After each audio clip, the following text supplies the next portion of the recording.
Good evening. Phil Lindemann, Krystal, 93 News. Short-term rentals were the talk of town yesterday when county commissioners passed a 12-week moratorium on rental permits and Breckenridge adopted first reading of a permit cap of 2,200, slashing the existing number nearly in half. Breck Councilman Dennis Kuhn explaining his vision after 5 hours of public comment. This is not a cap and we go away.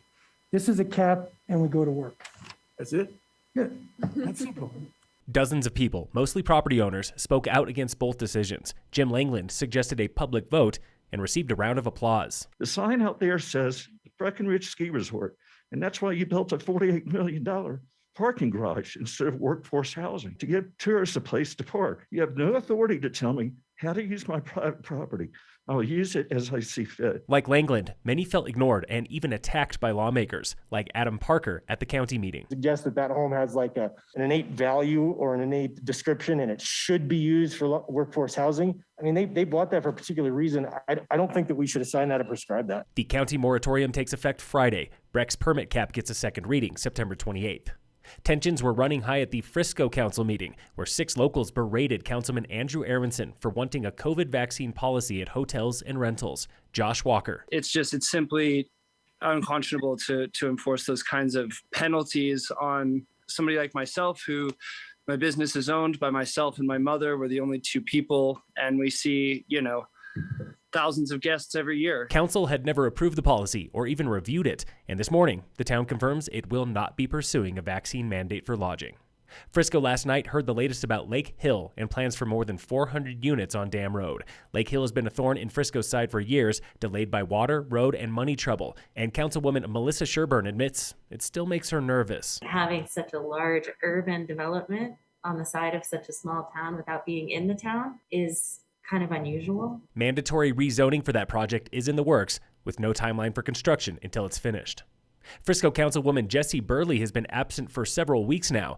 But why? Mayor Hunter Mortensen. Councilmember Burley, as everyone knows, recently has had a new baby welcomed into this world, and sadly our town code doesn't allow for maternity leave for council members. Council voted to excuse Burley and promised to revise town charter for maternity leave. This week on the State of Summit. The message to them is, and this is harsh, but the message is, go away. You can't stay here anymore.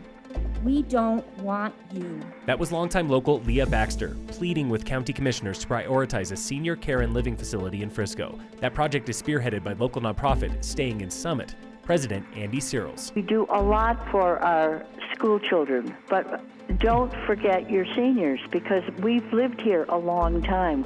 We've given a lot to this community, and many, many of us want to stay here. Searles and SIS presented to the board in June when they were told to include workforce housing and pick a developer. The developer that we end up working with will help increase the momentum.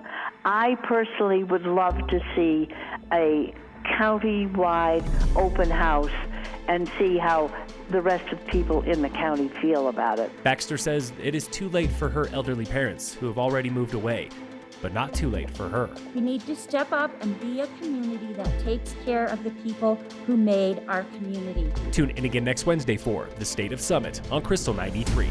Tomorrow is opening night of the Breckenridge Film Festival, celebrating 40 years this year, and take it from filmmaker Adrian Boutenhaus.